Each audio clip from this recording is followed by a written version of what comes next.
Ustadz ini kan seorang pengajar, Ustadz juga ulama. Baru-baru ini ada kejadian yang menggemparkan ya Ustadz, terutama yang berkaitan sama ulama. Kemarin dia bahkan beredar videonya bahwa ada Syekh Ali Jaber itu lagi sedang melakukan kegiatan hafiz malah ya, tahfiz ya, kegiatan hafiz gitu. Wisuda tahfiz justru, dan dia diserang dengan penusukan gitu. Nah Ustadz memandang sebagai seorang ustadz, seorang guru juga, bahkan di dunia yang sama, dunia tahfiz gitu loh. Gimana memandang kejadian kayak gini Ustadz? Ya, yang pertama beliau itu kan memang sudah terkenal. Betul. Terkenal dan memang dakwahnya sangat bagus banget beliau. Toleransinya begitu bagus dan beliau ulama yang lurus. Tidak pro sana pro sini, di jalur tengah beliau itu. Ya. Yang kedua beliau seorang hafiz dan memang kita tahu beliau juri tahfiz yang di RCTI itu di mana-mana ya. Dan beliau juga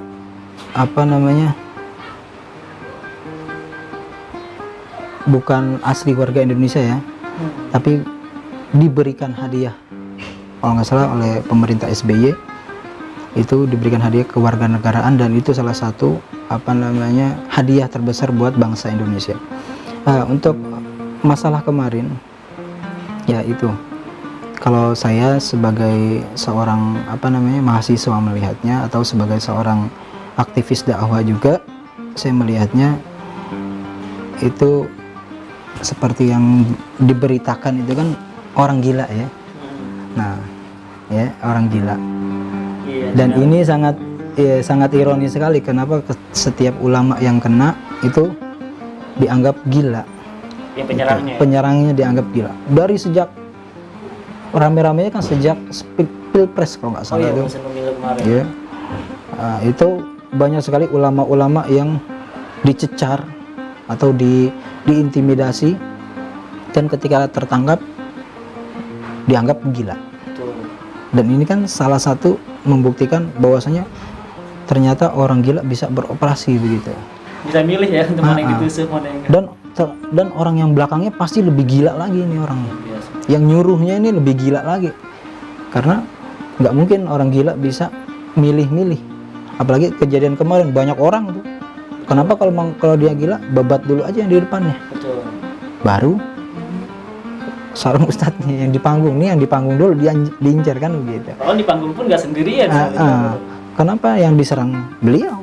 Gitu. Nah ini membuktikan mungkin ada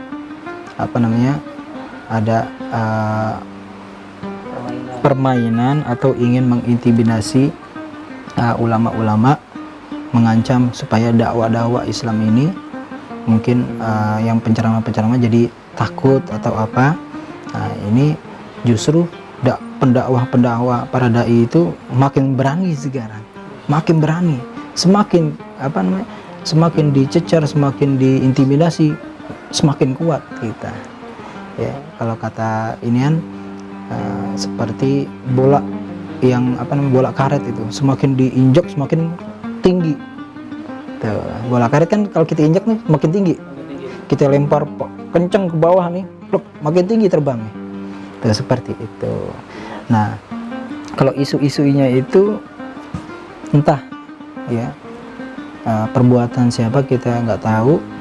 Yang pasti memang karena lagi hiruk pikuk ya, terlebih PKI kita sering dengar ya, dari dulu PKI itu memang ada ya, ideologi itu ada, karena ideologi kan masing-masing orang, kita nggak bisa oh ini orang PKI nih, karena apalagi dia nggak pakai atribut. Kalau pakai atribut jelas, tapi kalau ideologi susah. Ada dalam diri. Iya, karena dalam pikiran. Nah itu yang nggak bisa kita cap apakah ini PKI apa ini, itu kita nggak bisa ya. Cuman caranya mengincar ulama itu cara-cara PKI. Cara-cara orang Ya, komunis. kenapa ngincarnya ulama? Kenapa nggak yang lain? Kenapa gitu. tuh? Itu Alasannya mereka mengapa ngincar ulama gitu? nah supaya karena Indonesia ini salah satu negara muslim yang benar-benar Ahlus Sunnah wal Jamaahnya kuat ya. negara-negara di Arab itu sudah banyak yang Ahlus Sunnah wal Jamaahnya sudah diporak-porandakan. Dan melemah ya. Iya. Contohnya kita lihat seperti Libya, seperti sekarang Syam, seperti Irak, kemudian mana lagi, Yaman. Itu pemahaman-pemahaman Ahlus Sunnah wal Jamaahnya banyak sekali, dan memang Islam itu jangan sampai maju. Tuh. Nah sekarang tinggal Indonesia nih. Indonesia ulama-ulamanya sangat moderat dan Ahlus Sunnah wal Jamaahnya sangat kuat. Ingin dihancurkan, diadu domba, ingin dijadikan seperti mungkin negara-negara yang Arab yang lain, pengen dihancurkan, sehingga ya, Islam itu tidak tumbuh pesat tuh, karena itu orang-orang musuh-musuh Islam itu memang nggak senang ya. Dia lebih senang dengan orang ya pemahaman Islam yang dangkal. Makanya sekarang banyak pendangkalan akidah lewat YouTube, lewat media, banyak sekali ya yang nggak jelas ya. Walaupun banyak juga, alhamdulillah sekarang YouTube channel juga mengajarkan ya, guru-guru kita banyak yang mengajarkan di situ, alhamdulillah ya. Makanya lebih sering lagi lah kita tampil, orang-orang yang berpaham Ahlus Sunnah wal Jamaah tampil di media tersebut tuh.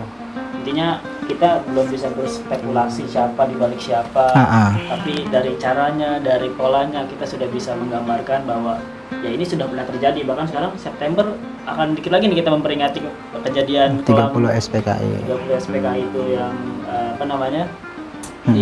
diperankan oleh orang-orang berideologi komunisme. Lagi-lagi ulama yang diserang, betul gitu. Jadi ya masyarakat bebas berspekulasi siapa salah ini, siapa yang bertindak di balik ini, tapi kita juga belum bisa mengecap siapa. Kita harus bijak juga terhadap berita.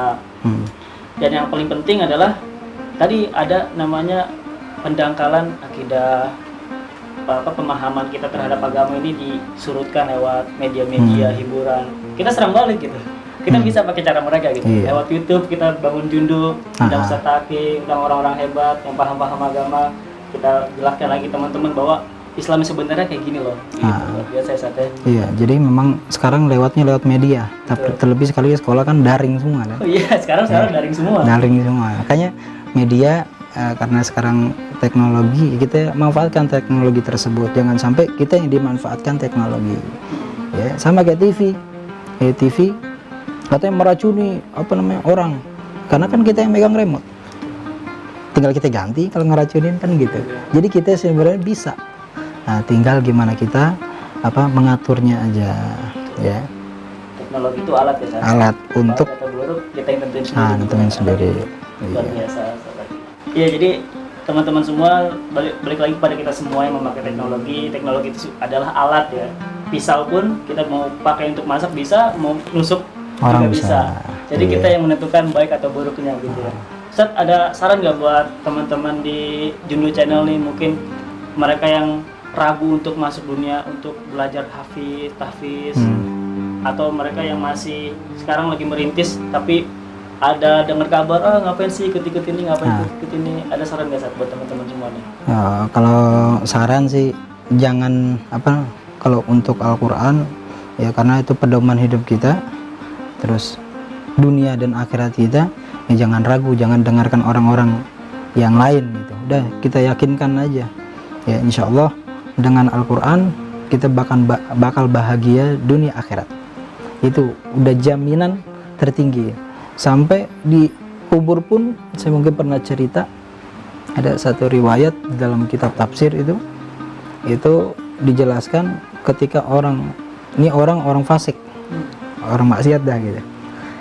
Ya. Ketika mau disiksa sama Munkar dan Nakir itu mau ditanya, Munkar dan Nakir ditanya mau disiksa, menjelmalah ya hafalan yang pernah dia hafal. Waktu itu ada, kali ini ceritanya di surah Al-Muluk, menjelma cahaya.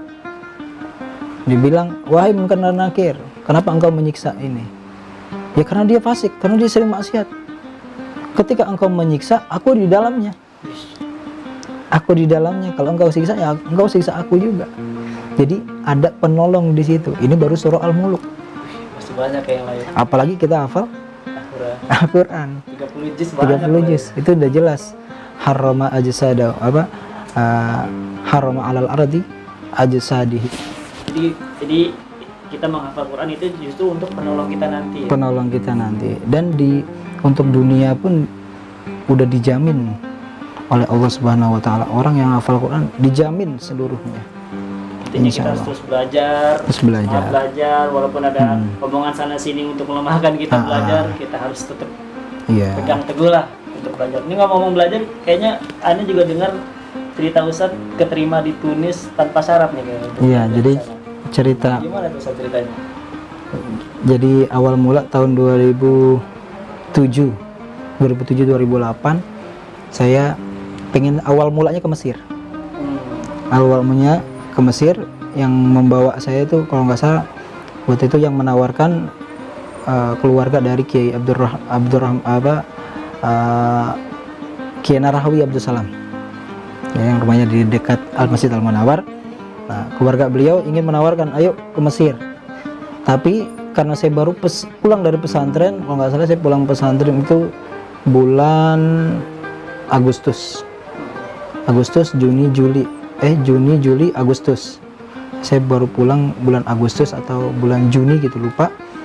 Itu selama sebulan disuruh persiapan untuk ke Mesir. Saya bilang nggak mau baru enak-enak di sini gitu. Baru pulang.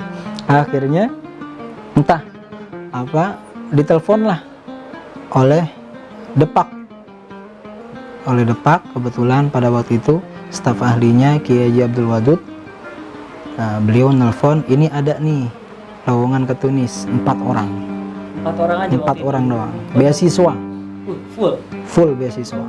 Tapi tiket sendiri. Gitu. Nah, akhirnya ya udah nggak apa-apa Tunis. Saya nggak tahu tuh Tunis itu daerah mana, negara mana, saya nggak tahu. Budayanya gimana, adat gimana, saya nggak tahu. Nah, saya suruh persiapan semuanya, berkas-berkas. Nah, saya selipin lah syahadah Al-Quran itu, syahadah tahfiz Al-Quran, dan nggak pakai tes, nggak pakai apa, saya langsung diterima. Luar biasa. Dan langsung berangkat, nggak lama, hampir 2 bulan lah saya persiapan berkas-berkas itu. 2 bulan saya berangkat, bulan kalau nggak salah bulan September akhir saya berangkat ke sana bersama 3 orang, karena yang satunya nggak ikut, 3 orang dari Madura 1, dari Sidoarjo 1. Tuh, jadi saya berangkat ke sana, dan ini berkah Al-Quran juga. Lagi-lagi Allah nolong Al-Quran juga, dan banyak sekali keberkahan Al-Quran yang saya alami gitu, yang mungkin juga bukan karena saya, tapi memang doa-doa dari guru-guru saya, doa-doa dari orang tua saya semua itu, saya mengalami sekali keberkahan itu. Ya, banyak sekali deh. Luar biasa. Seperti ini ya, bukan cuma Al-Quran, kita pun menguasai gitu. Kita nih anak-anak milenial nih, jadi gimana ya, kurang relate karena teman-teman banyak dari kaum milenial tuh kurang ada minat Ustaz. Apalagi udah dengar nahu, sorf udah pusing, lagi seru ngapal Al-Quran gitu. Sebenarnya apa sih penyebab mereka ini kayak gini gitu? Di kampung kita sendiri pun sedikit orang-orang yang membuka pendidikan untuk hal semacam itu Ustaz gitu. Ini satu lingkungan, dan memang zamannya sudah seperti ini. Sebenarnya banyak ya, cuman apa namanya gitu, mungkin dari diri kita sendiri kadang anak-anak milenial itu tidak peduli lagi ya gitu sama pendangkalan akidah. Tadi ya. Orang dicecerin film sinetron lah, terus film hiburan lah, karena yang dilihat itu setiap hari itu. Jadi orang nggak tertarik lagi. Coba seandainya setiap hari ada tayangan yang mendidik seperti tayangan Al-Quran. Kayak kalau puasa kan orang semangat sekali. Iya, ya, karena yang di setel itu agama semua, TV, Al-Quran, apalagi yang lihat anak-anak kecil bisa menghafal Quran begitu lancar. Wah, kita pengen banget. Tapi kenapa sulit sih? Gitu. Nah, itu dari diri kita juga. Yang kedua, lingkungan juga. Ya, lingkungan sekitar kita baik di rumah maupun di luar. Nah, di rumah mendukung nggak? Kadang anaknya pengen, tapi orang tua bukan nggak mendukung, tapi orang tua tidak memfasilitasi. Ya. Nah, ada juga anak yang pengen pesantren tapi orang tua nggak kasih. Ada juga kayak gitu banyak. Dan ini di lingkungan kita banyak sekali kayak gitu terjadinya. Jadi yang pertama berangkat dulu dari diri kita sendiri, Dari kita. kuatkan kemauan untuk belajar. Setelah itu lingkungan kita bisa pilih lah Ustaz ya. Iya, Kita lingkungan bisa berteman sama siapa, kita bisa pilih lingkungan yang mendukung kita untuk menjadi seorang yang lebih baik. Terutama kalau mau jadi hafiz ya, pilih lingkungan yang mendukung untuk kalian menjadi hafiz. Gitu Ustaz ya. Luar biasa podcast Jundu Channel hari ini, luar biasa podcastnya bersama Ustaz Taki. Alhamdulillah, makasih Ustaz Taki udah ngeluangin waktunya. Ustaz Taki ini juga salah satu guru di Majelis Ahfad. Ana sama Kilai juga salah satu muridnya Ustaz Taki. Kapan-kapan main lagi Ustaz ke Insya Allah. Ya tergantung Ustadz Dairawi lah. Bisa. Ya, gitu. Sampai ketemu teman-teman di ngobrol-ngobrol Jundu podcast selanjutnya. Indra pamit, Ustaz Taki pamit. Assalamualaikum warahmatullahi wabarakatuh. Assalamualaikum.